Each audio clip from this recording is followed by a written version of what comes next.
Dan saya mencatat dari berbagai macam referensi yang ada, ternyata wanita itu dari semenjak Nabi Adam hingga hari ini, kalau kita belajar sejarah, konon katanya jumlah Nabi dan Rasul itu jumlahnya sama dengan jumlah bilangan jenggotnya Nabi.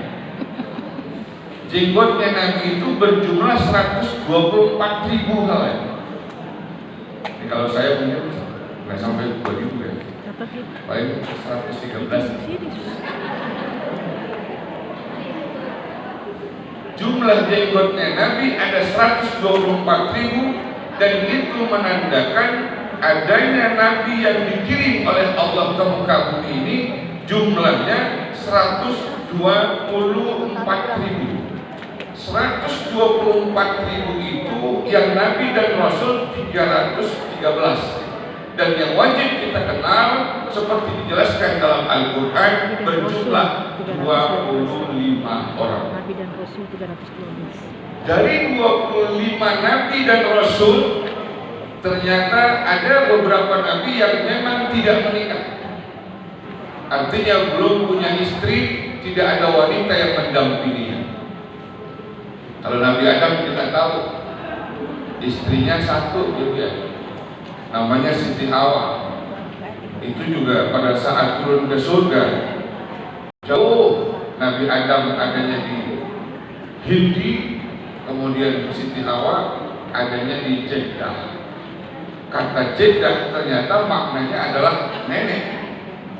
Jeddah nenek. Bahasa Inggrisnya yang kuat.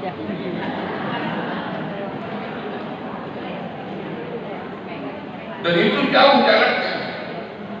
Sehingga ketika Nabi Allah Adam alaihissalam sudah 100 tahun tidak bertemu dengan Sayyidatina Hawa, beliau akhirnya memohon kepada Allah, ya Allah, ajarkan saya satu doa yang dengan doa itu saya bisa berjumpa dengan istri saya.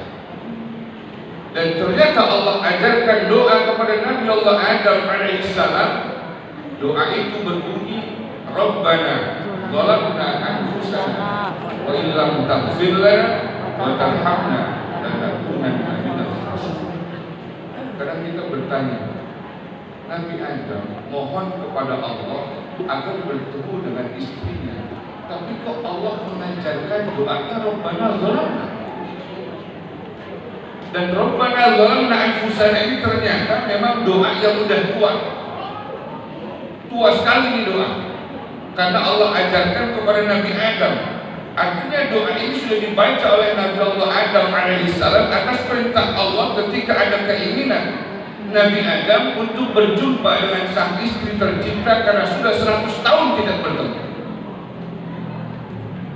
Dan saya pahami ternyata di sana ada kata wa illam taghfir lana wa tarhamna lanakunanna minal khasirin. Yang perlu kita garis bawahi dari doa ini adalah bahwa ketika Nabi Adam ingin bertemu dengan Siti Hawa, ada zalamna anfusana atas perbuatan Nabi Adam, ini sesungguhnya skenario Allah tentunya.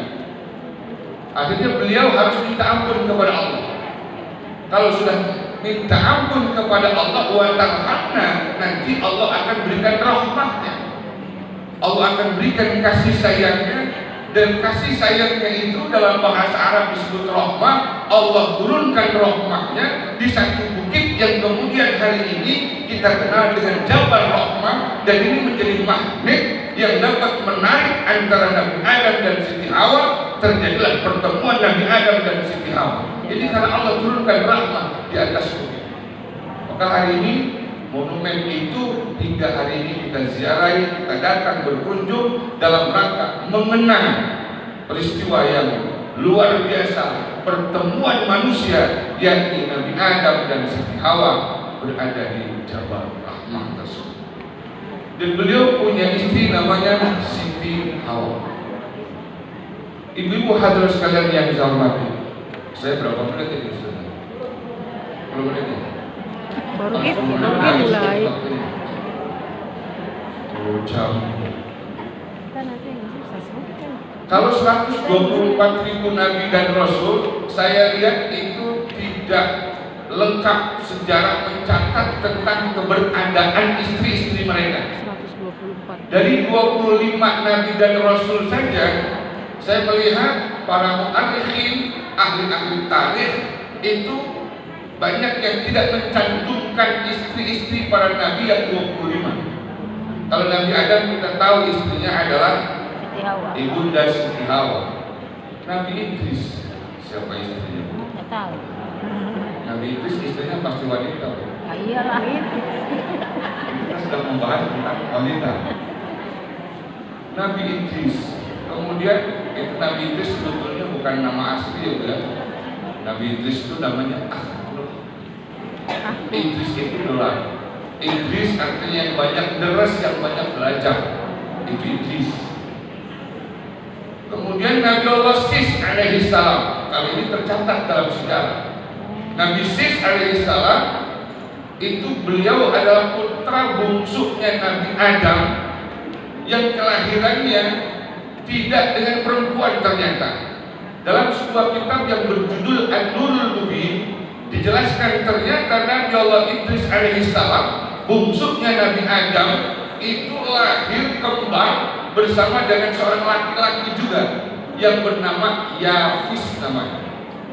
Dan kemudian Nabi Allah Sis alaihissalam dinikahkan oleh Allah dengan seorang perempuan yang bernama Nazlah al-Hawra, dan Yafis dinikahkan oleh Allah dengan seorang wanita yang bernama Munzilah al-Hawra. Dari perkawinan antara Nazlah dan Munzilah al-Hawra, Nabi Sis dan Yafis nanti akan melahirkan generasi keturunan manusia yang di dalamnya ada baginda Nabi besar kita Muhammad sallallahu alaihi wasallam. Dan ini menjawab dari tuduhan kaum orientalis yang mengatakan bahwa Nabi Muhammad adalah hasil perkawinan insan, hasil perkawinan saudara. Dan ini tidak benar. Kenapa? Karena ternyata dari Ham dan dari Yafis dan Sis itu bukan lagi perkawinan saudara, tapi perkawinan sepupu dengan sepupu, dan itu dihalalkan dalam dunia Islam. Kalau yang nggak boleh itu kan dalam syariat Islam sekarang ya, kalau zaman dulu belum ada syariat seperti itu. Menikah dengan saudara kandung itu yang tidak boleh. Tapi Munzilah dan Nazlah itu bukan saudara. Kemudian nanti saya akan menunjukkan pada tingkat 5 tokoh dunia ya, 5 tokoh wanita dunia akhirat. Ini saya uraikan dulu sedikit. Nazlah, Munzilah. Kemudian kita tahu Nabi Allah Ibrahim alaihissalam.